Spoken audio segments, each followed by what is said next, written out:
Pag ginagamit mo naman yung motor, partida, mano pa yung harap ko na ito ha. Huwag mo ko igaya sa kamotehan mo. Narrow lane to, third lane to. Kaya may dito sa akin. Ayan o, kita nyo yan. Comment sana, tinanggal mo na lang. Tanga ka din eh. Ay, sabi nila yung side mirror daw natin pang kamote. Huwag ko na. Sada tinanggal ko na lang. Ano yun pang kamote yan? Nag-aanis ko. Ano? Ha? Parking lang yan, basta inyo.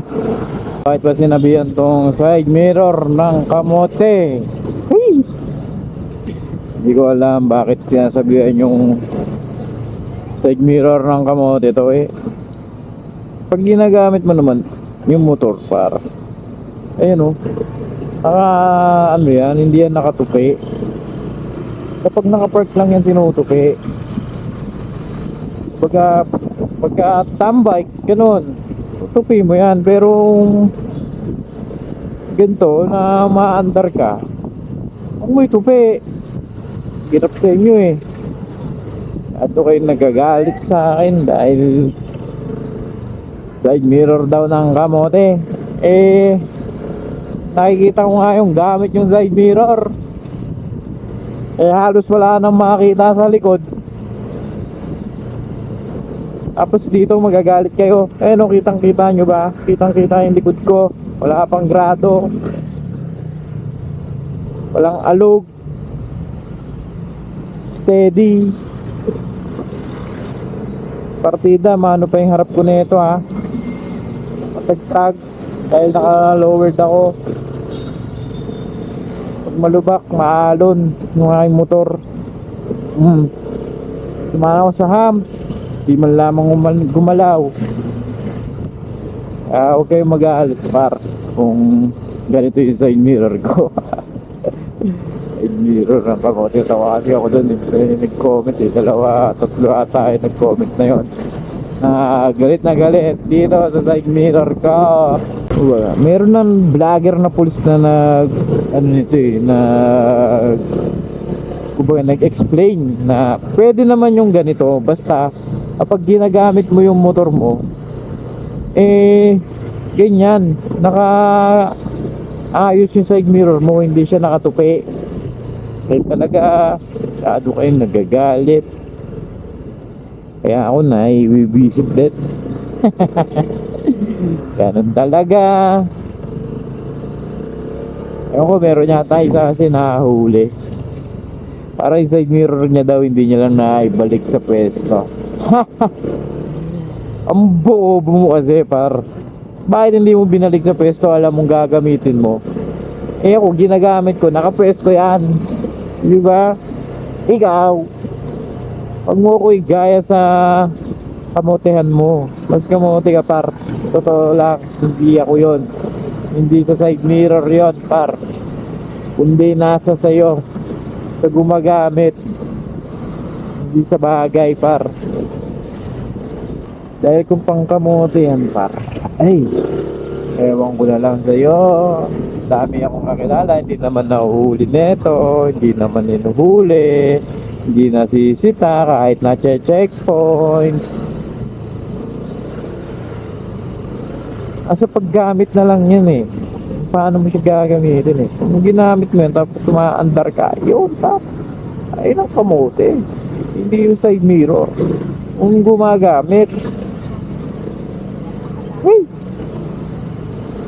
kakainis.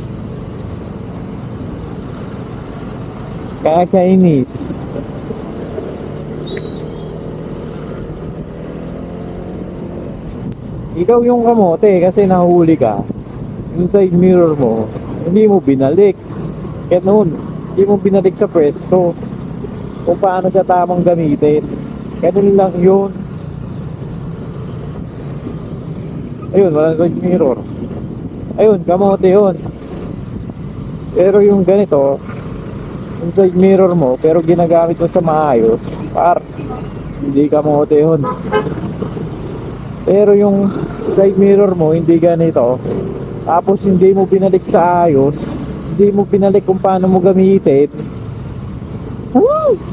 Tapos nahuli ka, isisisi mo sa side mirror. Ay, wala sa side mirror yun, par. Nasa sa'yo. Doon sa gumagamit. Gigil mo ako eh. Ginagamit natin ng maayos ng side mirror. Kaya, hindi tayo kamote, par. Kasi ako may nag-comment ito. Lalagay ko na lang dyan. Nag-comment.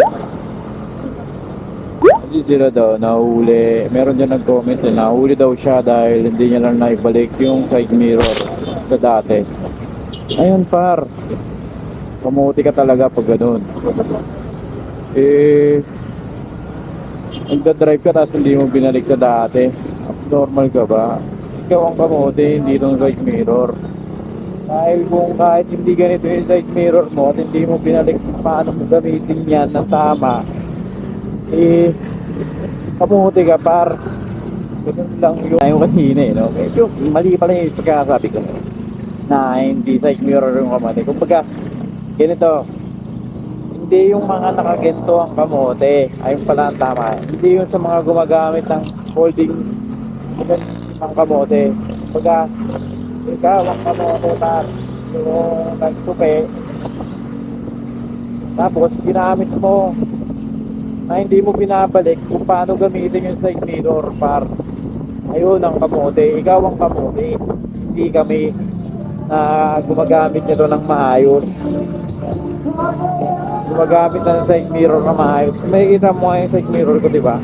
Kitang kita mo yung likod dyan, par. Kahit kaluluwa ng nasa likod mo, par, kitang kita mo. Ha? Hindi kami kamote dahil ginagamit namin ng maayos yung side mirror namin. Hindi tulad mo, hindi na nga ganito yung side mirror mo, hindi mo pa binalik sa dati. Nag-comment, sana tinanggal mo na lang. Tanga, ba't ko tatanggalin? Tutupi ko lang yan.